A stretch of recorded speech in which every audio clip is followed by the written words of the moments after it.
It's time for the second game between Gukesh and Fabiano Caruana at the Clutch Chess Champion Showdown. A handshake there. In the first game, Gukesh played an absolutely brilliant game with the black pieces, attacking Fabiano's king and eventually winning it in an endgame. Now he has the white pieces, and Fabi will be itching for revenge here. It's the battle between the world champion and the four-time US champion who has been in hot streak right now. He won the US championship just a couple of days ago. Well, this is going to be a fun game. The players are ready. Handshake, 10 minutes plus 5 seconds increment. Gukesh opens the game with pawn to d4. Knight comes out to f6 and now g3 played. Fabi pauses a bit. He can go for Queen's Gambit positions, but he goes for the King's Indian setup. Wow, that's amazing. Fabi going for this King's Indian shows that he's out for the blood. Gukesh castles here.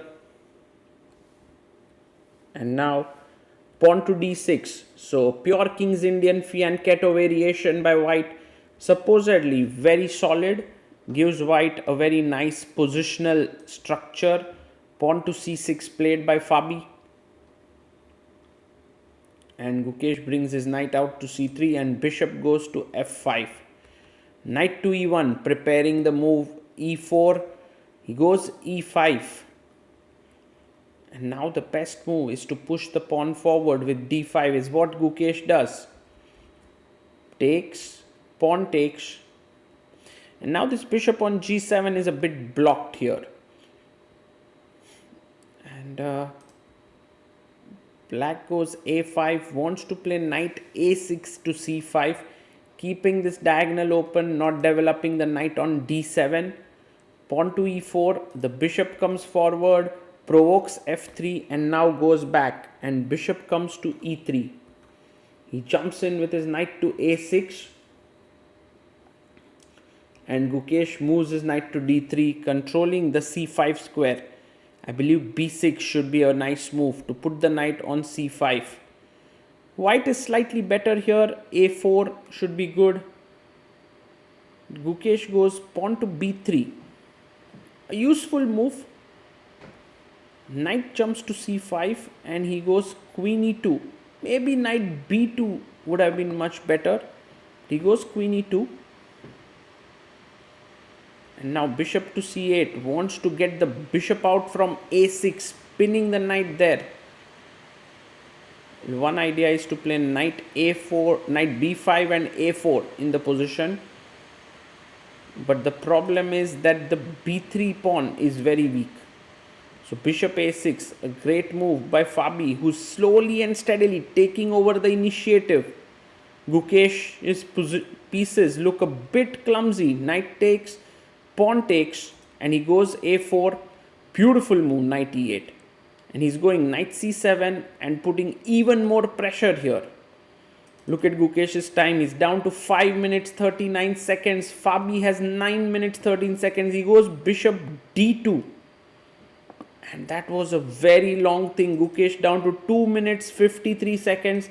He's trying to put pressure on the pawn on a5. Queen b6. Rook quickly jumps in to c1. And now knight to c7. He goes bishop f1, defending this. So Gukesh making few of his moves quickly so that he has 3 minutes left on the clock. h5 by Caruana.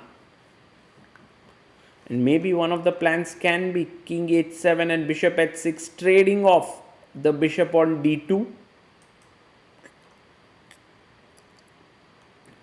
Pawn moves to h4.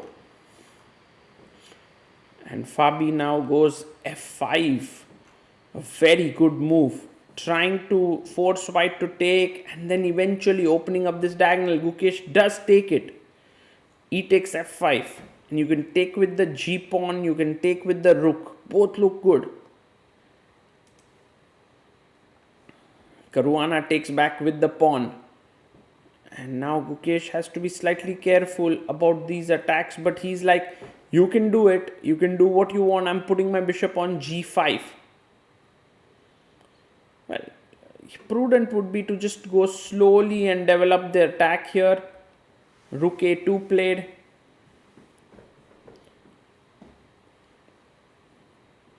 And black's position still definitely for choice. I mean, taking on d5 is a bit risky because of the pin here, but f4 played by Caruana. And this is not the best move. This rook on a2 can actually swing over. You can see g takes f4, e takes f4, and now after moving the queen away, the rook will swing over to g2.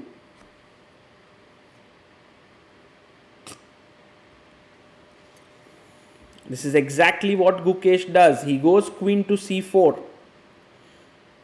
And now Fabi moves his king away to h8. The position is still even, but the pressure is mounting, and also time is running low for Gukesh. He's down to 53 seconds, 2 minutes 54 seconds for Caruana. Rook on g2 played. He plays rook f5, and this is a big mistake here. He should have done taking on b5 or bishop c8, but rook f5, he misses that. Gukesh can go bishop d3, which is an insanely strong move. Gukesh takes his time, sees that this is quite a critical moment in this game, and finds bishop d3 with just 32 seconds on the clock. He attacks the rook. If the rook goes back, it will get really dangerous. So taking on d5 is what Fabi put his rook for here on f5, to take this pawn. But now let's see what Gukesh does. A very interesting piece sacrifice lies somewhere in this position. Not so sure if it's this one or not. And Gukesh goes king h1 with just 9 seconds left on the clock. He presses it, gets 5 more seconds, 14 seconds. It's amazing to see Gukesh's confidence on himself to take so much time for a move. Bishop b7, putting pressure on this long diagonal. And he goes rook g1. He plays his rook to g1, and yeah, this is super difficult. The bishop is quite well placed, but it's not very helpful because take, rook e3 does not work because of just moving the queen away. He plays knight b5 and bishop f6. What a move by Gukesh. Incredible move. Fabiano has 52 seconds, but look at this. If you take on f6, I take on f4, and it's checkmate here. Unstoppable mate. This is. And you can't do anything. Like for example, you move your knight, I just take on g7. So a brilliant move here by Gukesh. Fabi takes the bishop, queen f4, now threatening a mate on h6. Bishop g7 met with rook g7. You go bishop g5. Rook takes g5, taken by Gukesh. And Caruana is busted here. He goes queen d8. But here's a finishing stroke. Rook g8 check. If you take here, queen h6 is checkmate. Caruana resigns. Gukesh scores his second win against Fabiano in this tournament. Well, that's amazing. With this, Gukesh ends the day as the sole leader of the event after day 1. Of course, clutch chess, the points get doubled on day 2 and tripled on day 3. But all in all, a very successful start for Gukesh will give him a lot of confidence going into the next days.